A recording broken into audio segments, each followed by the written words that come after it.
Chapter 6. The Hunter in the Woods. As the day drifted toward late afternoon and the tavern noise began to settle, the hunter named Hans strapped his rifle over his shoulder and headed toward the forest. He walked with long, steady steps, muttering as he went, "If the forest keeps sighing like this, I swear it's hiding something." Helga walked beside him for a few moments, arms crossed. "Hans, don't go alone," she warned. "People say the wolf is acting strange. They say he talks like a person now." Hans adjusted his belt. "If he talks, maybe he can explain why he keeps showing up near grandmother's houses." Helga shook her head. No arguing with him, no lecturing him, and no trying to negotiate. Debating with wolves never ends well.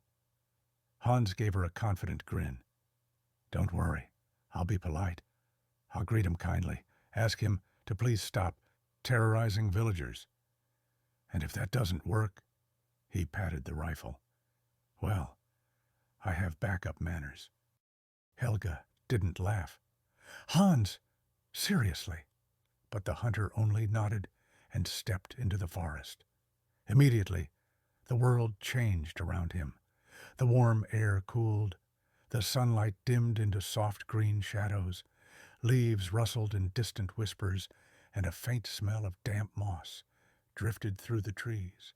The deeper Hans walked, the more the forest felt alive, breathing, listening, watching.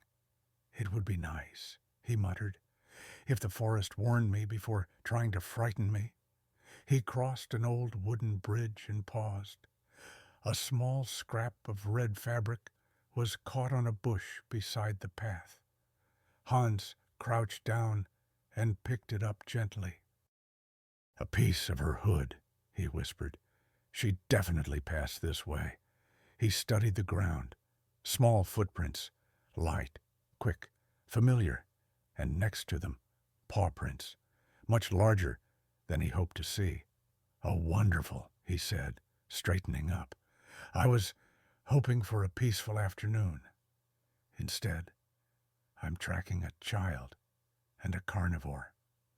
Lovely."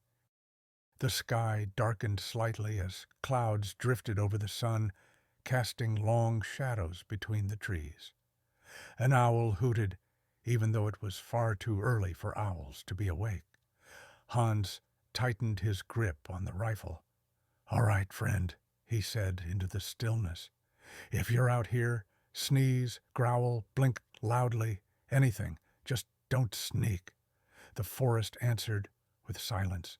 Then a smell floated through the air, warm, sweet, familiar. "Pie," Hans sighed. "Of course, I should have known. Men chase trouble, I chase pastries." He followed the scent until he spotted a thin curl of smoke rising through the trees. A chimney, a tiny roof, a small cottage standing quietly at the edge of a clearing. Grandmother's house. Hans slowed his steps. His voice dropped to a whisper. "Please, let everything be normal in there." But deep down, he already knew. The forest never gave him anything normal. Not today. And far ahead of him, something inside that little cottage was waiting, restless, hungry, and trying very hard to imitate a grandmother's voice.